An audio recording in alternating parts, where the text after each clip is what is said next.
Let's look at how to edit the system settings.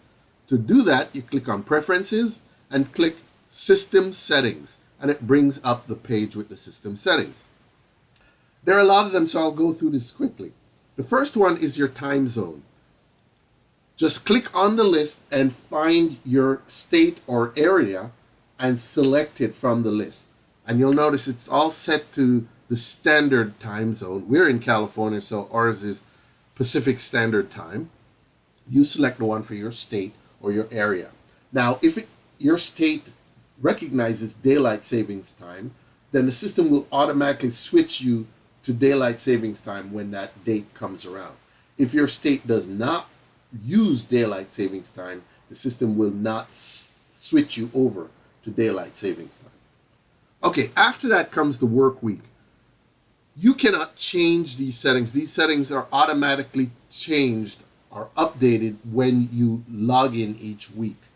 It is important to log in every time you use the system. We know that tablets and some phones will keep your session open from one day to another. You should never use that session on different days, because what you're looking at is old data, old schedules. You should always log in each day. Log in means you type in your username and your password and you click submit so you get a fresh session. Okay, below that are your off-season dates. If your company is closed for a portion of the year, you can put in the start date and the end date that you're closed, and the system will not charge you your regular monthly charge. You will be charged a small maintenance fee. Below that is include previous days unfinished work in daily route.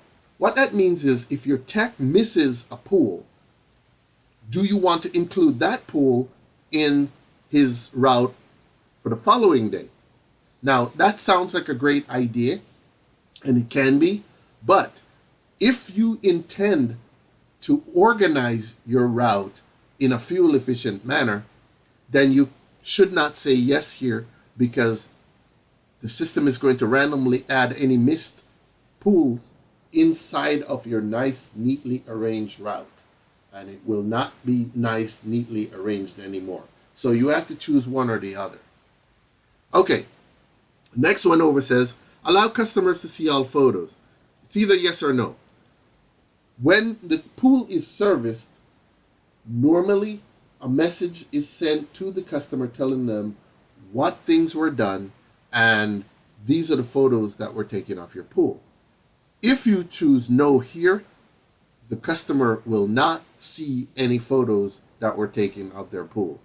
The only photos they'll be able to see are the ones that you go into their pool record and authorize them to see.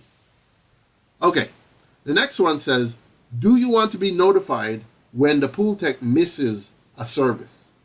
It's either yes or no. Or if you want to be notified, then you can be notified by email or you can be notified by text message. At night, the system will search through the schedules, and any service that was missed will be added to a list, and then it'll be either emailed to you or sent to you by text message. Below that are 4 rows for message phones. A message phone is simply any cell phone that you want text messages to be sent to under certain circumstances. What are those circumstances? Well, for example, if your customers request service, then you will receive a text message telling you that customers just requested service. Also, if your tech out in the field were to notice that something needs to be repaired on a customer's pool, they can submit a service request and you will receive a text message for that also. And the third common way is if you prepare an estimate for a customer and you email that estimate to the customer will look over the estimate, and if they like what they see, they can click the link in the estimate to approve the estimate. Once they do, you will receive a message on your message phone telling you that the customer has approved the estimate. So those are the kinds of messages you can get on your message phone. You can also receive the same message as an email.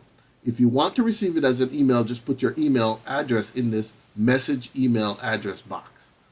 Okay, let's look at some of the other ones. At night, you can receive printed route sheets in an email for next day's service. So each night, the system will look at each text route and look at what their schedule is for tomorrow or whenever, and it will email their route sheets to you as an attachment so you can print them out if you want. If you don't want to receive those, then don't put an email address in that box. Okay, next are some general display boxes. Let's look at them. This one says, do you want to show the logo, your company logo, at the top of each screen? Just like we've got up here. So there's our logo, and there's a company name. So this box says, do you want to show the logo at the top of the screen? Yes or no?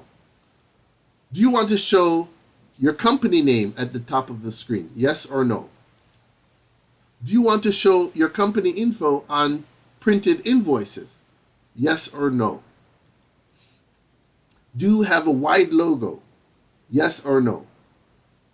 A wide logo is one that stretches this way. So if you have a logo that goes this way, then yes, you have a wide logo. If you have a logo like we've got here that is more vertical, then the answer would be no. Okay? So for us, wide logo would be no. All right. Do you use double window envelopes when you mail invoices to customers? These are QuickBooks type envelopes, so that the top window would have your company address and the bottom window would have the customer's address. If you use double window envelopes, you say yes. If you use single window envelopes, you say no. Do you use 3-inch perforated paper for your invoices? Those are pages that have a perforation at the bottom with a 3-inch strip. The system will print the return stub on that 3-inch strip if you say yes here. That way it's easy for the customer to simply tear off that strip with the return stub so that they can include it with the check that they're mailing back to you. Do you want to receive a copy of all the email that is sent out through the email option in Task Manager? Yes or no? I'm not sure why anyone would want a copy of every email sent through Task Manager, but you're more than welcome to do it by selecting yes in that box.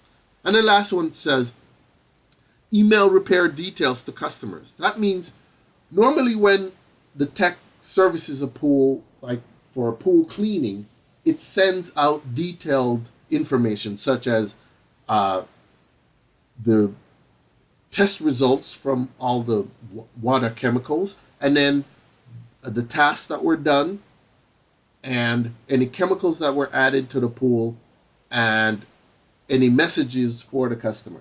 So those are the kinds of details that are included. When a repair job is done, it simply sends a general note saying your repair job has been completed.